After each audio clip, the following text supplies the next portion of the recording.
Hello, my name's Heather, and I've worked at Joann's for the last almost 14 years, and I'm really passionate about helping people with their health.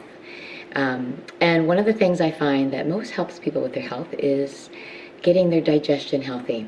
I'd say the largest proportion of issues that I see stem from digestion. So one of the things that we're going to talk about today is fermentation, because it's a wonderful way of helping digestion.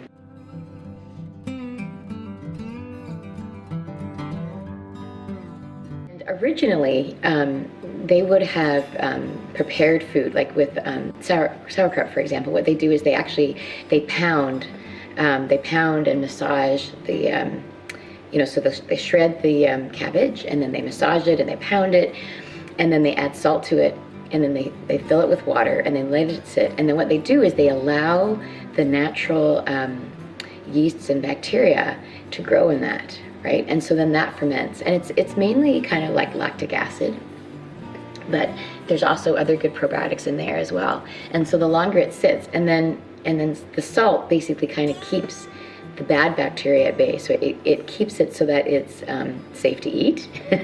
And so, I mean, because that's sometimes the concern as well. You're like, well, if you're letting these bacteria grow, like, how do you know it's not going to be bad bacteria? And actually, there's been very little, I think almost no one's, because I was reading up on this, because one of the things that happened to me is the first time that I bought this, it talked to me. I opened it up and it was bubbling and squeaking, and I was like, okay, what's going on here? Is this safe to eat, right? Even though I had, I'd eaten sauerkraut before, but I don't think I had ever eaten one that was quite so alive before. So I went online and I was just, reading up on this, and I was like realizing like, oh, it's super alive. But the other thing that was good is that, there's been like no incidences of them having bad bacteria in them. And because part of the fermentation process is also preserving it so that it doesn't spoil. And that was one of the things how fermentation got started, because people were drinking water that was, that had bad bacteria in it and things like that. And so around the world, that's been an issue. And so different parts of the world, I mean, that's why there's things like wine and beer. And then in South America, they make a drink out of cassava, right? And so because of issues of food scarcity, this is one of the things. And also because of issues with bad bacteria in water and things like that, they've come up with these preservation techniques.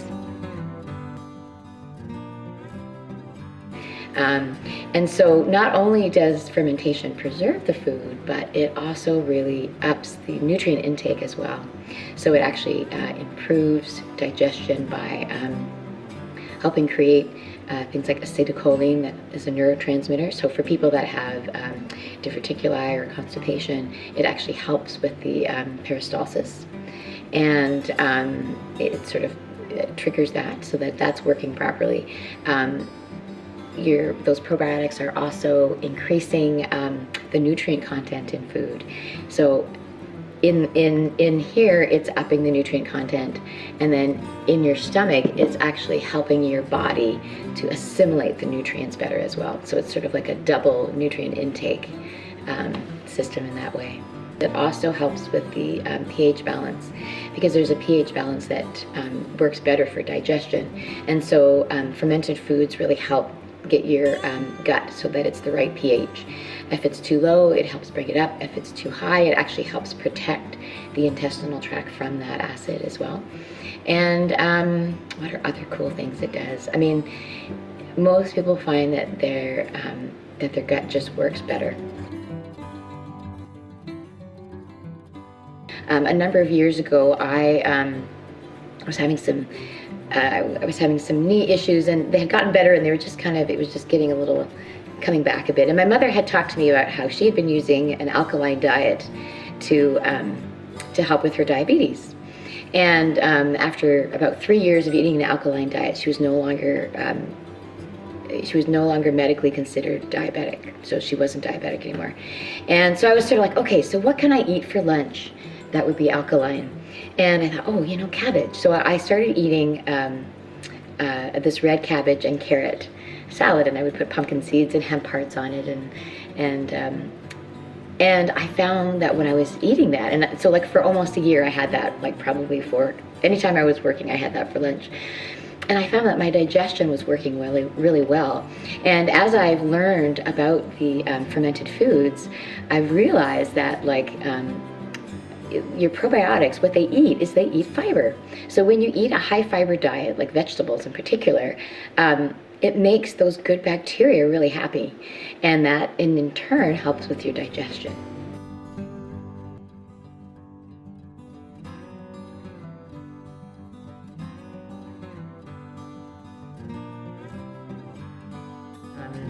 I'm going to start with the kombucha.